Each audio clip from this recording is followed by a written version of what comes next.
मित्रांनो, ही जात जात जे बनवणारा असेल तर तो किती नीच वृत्तीचा माणूस असेल.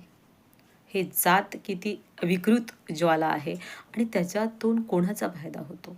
हे जात मांडणे आणि स्वतःला उच्च समजणे आणि मग नंतर द्वेष करणे एक दुसऱ्याचा, ह्याच्यातून फक्त आणि फक्त राजकारणी लोकांचा फायदा होतो, सर्वसामान्याचा नाही.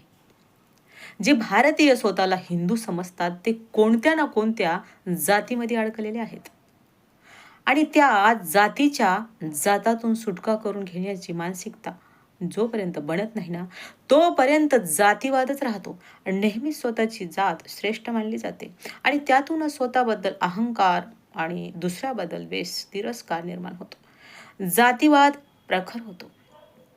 माणसापेक्षा जात धर्म याचे प्राबल्य वाढते आणि त्यातूनच धर्मयुद्ध सुरू होतं.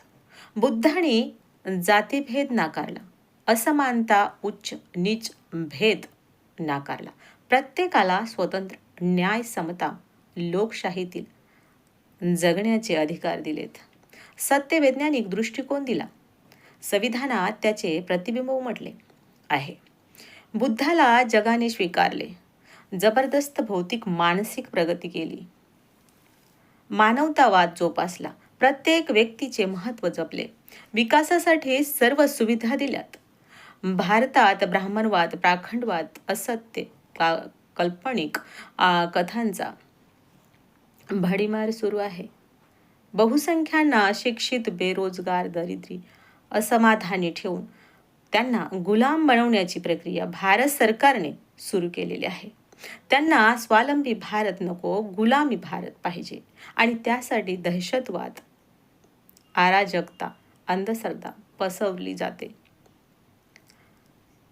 बहुसंख्य लोक अंधभक्त बनून मेंदूला सडवत आहेत. ह्या जातीच्या विळख्यातून कधी निघणार भारत? जय भीम.